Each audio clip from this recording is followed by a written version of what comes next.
It started with a glance I wasn't supposed to hold, and ended with her whispering, "If she finds out, we're finished." The first time I noticed her differently, it caught me completely off guard.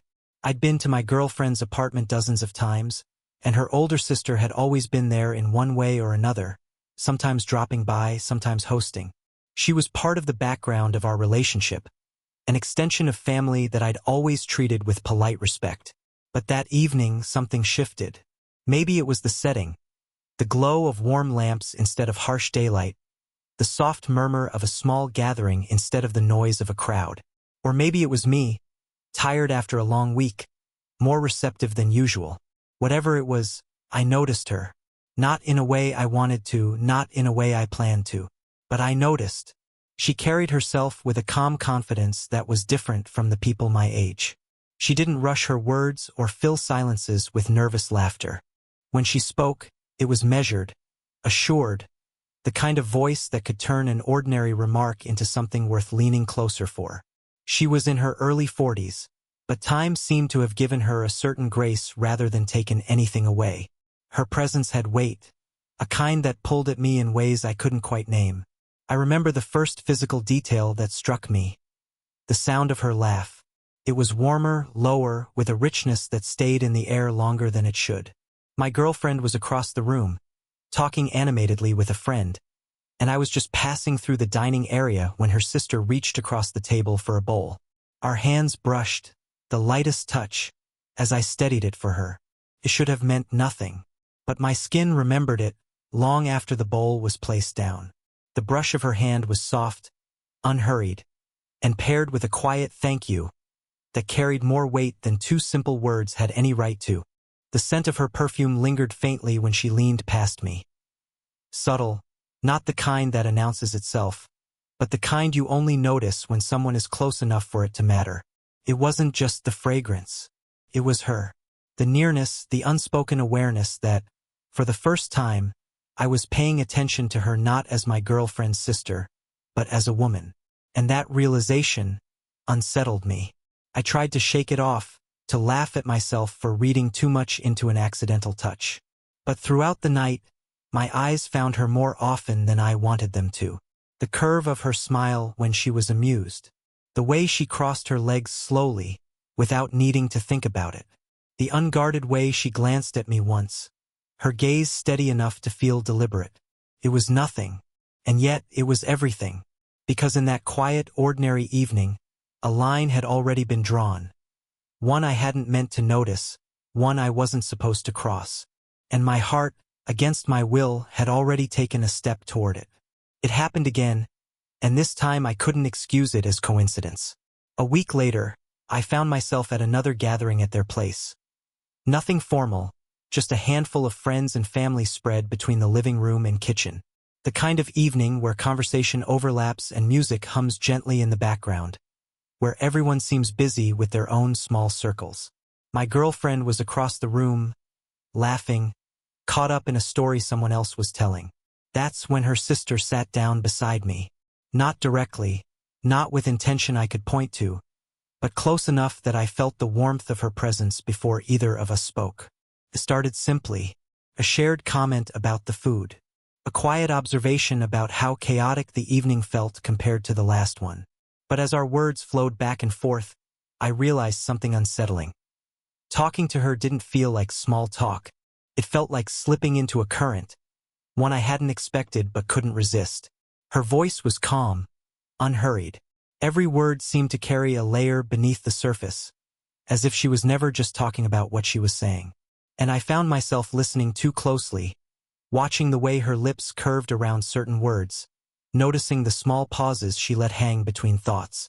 There was a moment, one that seemed almost invisible, but I felt it as clearly as a shift in the air. Our eyes met, and neither of us looked away. Not immediately, not in the casual way you glance at someone mid-conversation.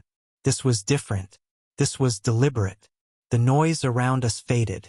My girlfriend's laughter, the clinking of glasses, the faint hum of music. All of it slipped into the background as I found myself caught in her gaze. It wasn't loud or dramatic. It was quiet, steady, a look that lasted a heartbeat longer than it should have. And in that extra second, I felt the kind of tension that doesn't need words. Her knee brushed mine beneath the table, just lightly, just enough to make me aware of the space we were sharing.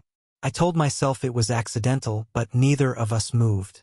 I noticed the lamplight falling across her features, softening the lines of her face, catching in her eyes in a way that made them seem deeper, sharper. I caught the faintest scent of her again. Not perfume this time, but something simple, like clean fabric and the warmth of skin. It would have been so easy to convince myself I imagined it, that she wasn't looking at me any differently than anyone else, that the closeness was just circumstance. But then she smiled. Not the broad, open smile she shared with everyone else, but something smaller, something that felt like it was meant only for me. And in that smile, in that glance that lasted too long, I felt it again, the pull I wasn't supposed to feel, the spark I had no right to let linger. I told myself to look away, but I didn't, not until she did first. After that night, I told myself I'd imagined it. A glance doesn't mean anything. A smile is just a smile. But the truth is, once you notice a line, you start to feel how close you are to crossing it. The next time I saw her, I caught myself paying attention without meaning to. She was standing in the kitchen, sleeves rolled up, rinsing dishes while people drifted in and out of the room. My girlfriend had gone out to take a call, and without thinking, I stepped beside her. "Need a hand?" I asked. She looked over her shoulder, and for a moment, it felt like her eyes searched mine, as if she were weighing whether to say yes. Finally, she passed me a dish towel. Our fingers brushed in the exchange. It was nothing, it was everything. We worked in silence for a while. The clatter of plates, the rush of running water. But the silence didn't feel empty. It felt like the kind that hums with awareness. Every time her arm moved near mine, I felt it. Every time our hands reached for the same dish, there was a quiet pause, a hesitation just long enough to mean more than it should. When she finally spoke, it wasn't about the dishes. "You always offer to help," she said softly. I smiled. Maybe I just like being in the kitchen. Her lips curved, but her eyes lingered on me too long. Or maybe you just like good company. The words stayed with me, louder than they had any right to be. Later that evening, when most of the noise had shifted back to the living room, I found myself standing near her again. This time, I didn't even bother pretending it was coincidence. She asked me something small, a question about school, and I answered. But what I really noticed was the way she leaned in slightly, her shoulder brushing mine as though she didn't need to keep her distance. Then it happened. A touch that wasn't accidental. I was handing her a glass when her hand closed around my wrist. Not the glass. Just for a second. Light, deliberate, as though she was testing something. My pulse jumped instantly, betraying me, and I knew she felt it. Her thumb moved, the faintest shift across my skin, and then she let go, just as quickly as she'd reached.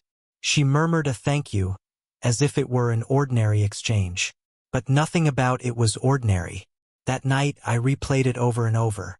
The way her touch had lingered, the softness of her hand, the quiet in her eyes when she looked at me afterward. It was a boundary I hadn't known we'd crossed until it was too late. No words had been spoken, no promises made. But something unspoken had taken root between us. The lines we were meant to keep clear had already begun to blur.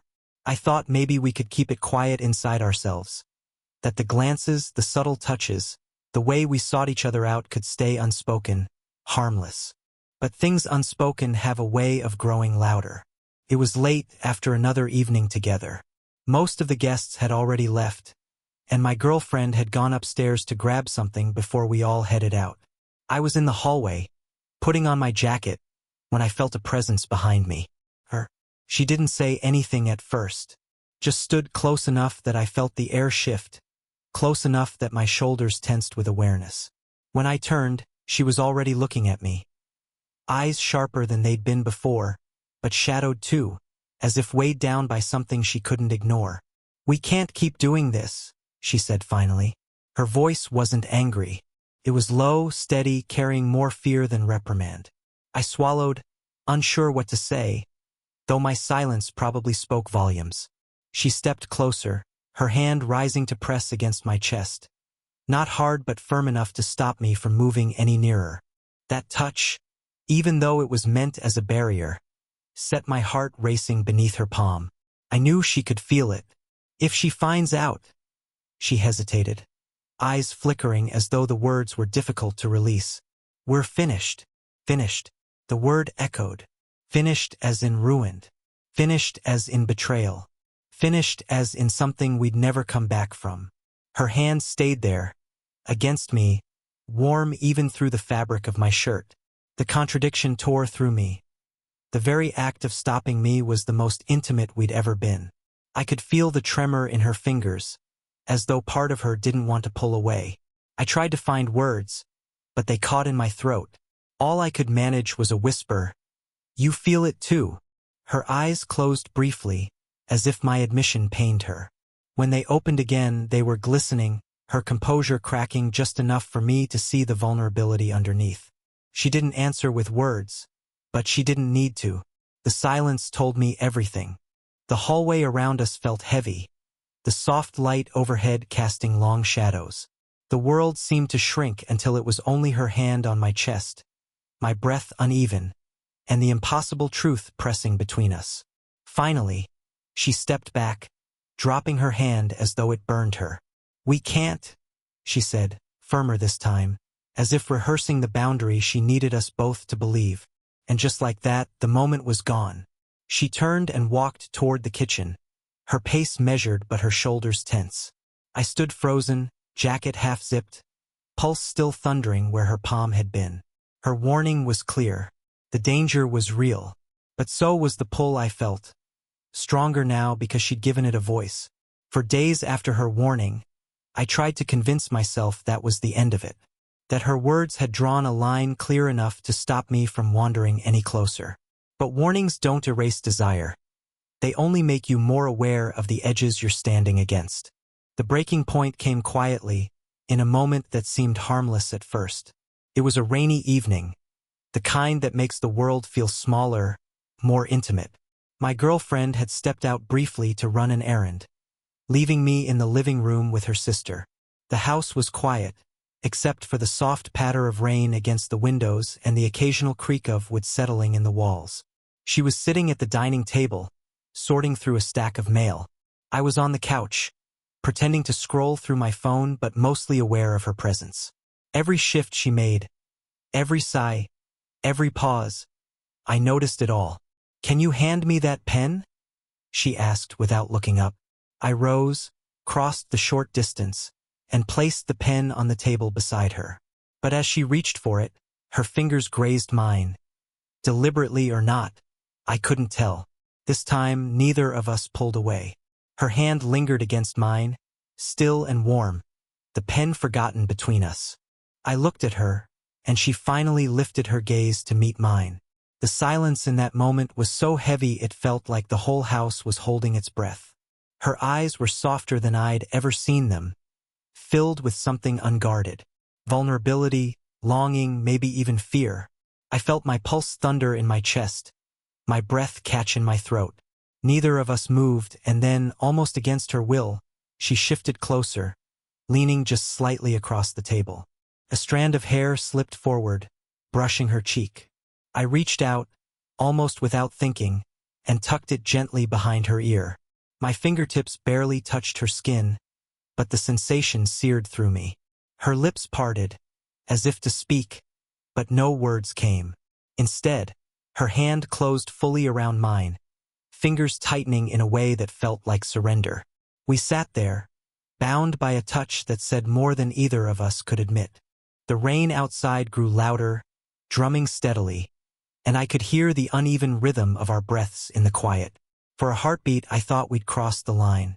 I thought I'd lean in, close the inches between us, taste the answer to all the questions we hadn't dared ask. But she pulled back. Slowly, carefully, her hand slipped from mine. The loss of her touch was like a sudden chill. She shook her head faintly, eyes clouded, and whispered, "We can't." The moment shattered, leaving only the echo of what almost was. I sat frozen, my hand still tingling with the memory of hers, my chest aching with the truth I could no longer deny. We hadn't crossed the line. Not yet, but the line was gone. After that night, I knew silence wasn't enough anymore. The touches, the glances, the warnings. They had all built to a weight that couldn't be carried quietly. Something had to give. It happened late, on another evening when the house seemed too still, too heavy with the things we weren't saying. My girlfriend had gone upstairs early, exhausted from her day. That left me in the kitchen, rinsing out a glass, when I felt her presence behind me. I turned, and there she was, leaning lightly against the doorway, arms crossed, but her eyes restless. The kind of restless that comes from holding too much inside. "We can't keep doing this," she said softly, echoing her warning from before. But this time her voice cracked slightly. Not firm, not final. Vulnerable. I set the glass down, my hands tightening against the counter. "You think I don't know that?" I whispered. "But pretending it isn't there, it doesn't make it go away." Her lips pressed into a line, but her eyes betrayed her. They glistened, reflecting the dim kitchen light. She stepped closer, slowly, as though fighting herself with every step. "You don't understand," she said, her voice trembling now. "Do you know what it's like to spend years being the strong one, the dependable one, to watch your younger sister find happiness while you—" She trailed off, shaking her head as if she'd said too much. I swallowed hard, my chest tightening at the crack in her composure. "I do understand," I said quietly, "because every time I'm near you, I feel something I can't explain. And I've tried to push it down, I've tried to ignore it. But it's there. It's real. And it's tearing me apart." Her eyes finally met mine, unshielded. The silence between us stretched, heavy, trembling with everything that had been left unsaid for too long. She wrapped her arms around herself, as if holding her own body together. "You're too young," she whispered, though it sounded more like a plea than an argument. "You should want something simple. Someone who doesn't come with all this weight." I stepped closer, careful but steady. "Maybe I don't want simple," I said. "Maybe I want the one thing I can't have. Because it's you." Her breath hitched, and I saw her shoulders quiver. For the first time, she didn't try to hide it. We stood in the quiet kitchen, only a few feet apart, the hum of the refrigerator filling the silence. I wanted to reach for her. I wanted to close the distance.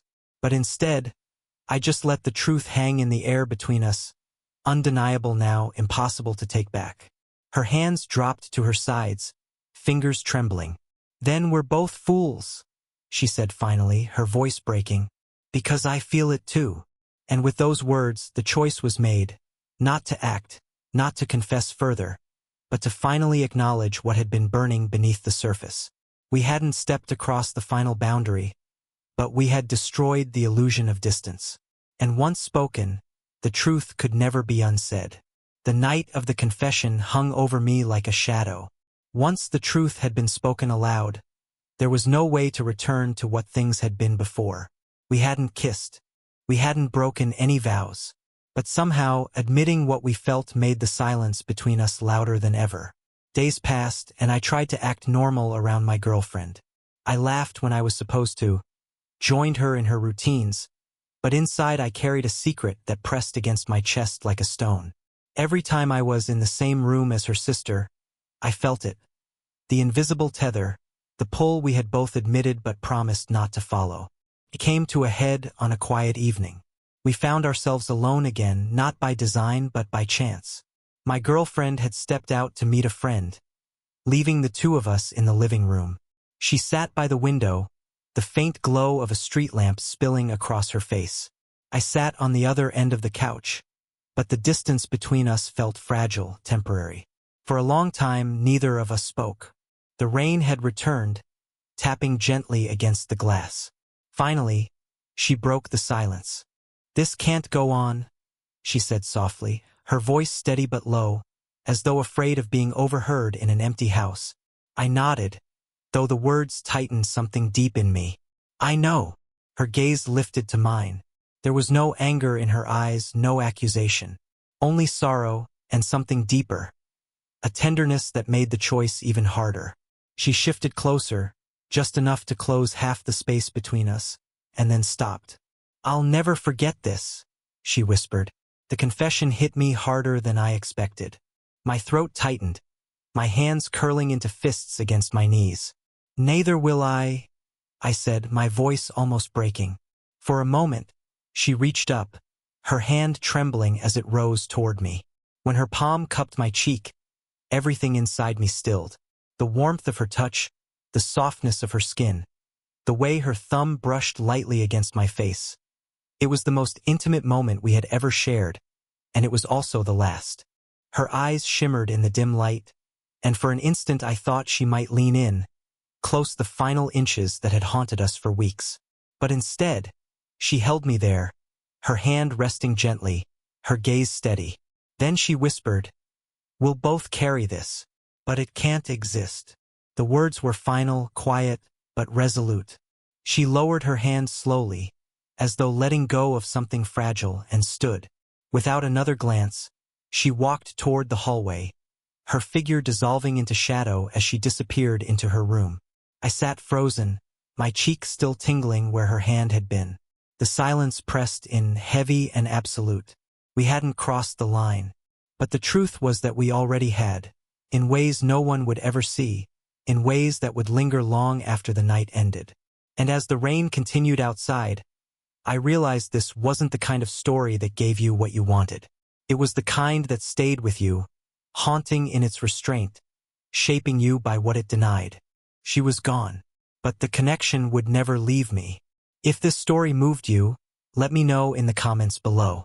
Do you believe some connections are too strong to ignore, even when they can't be acted on?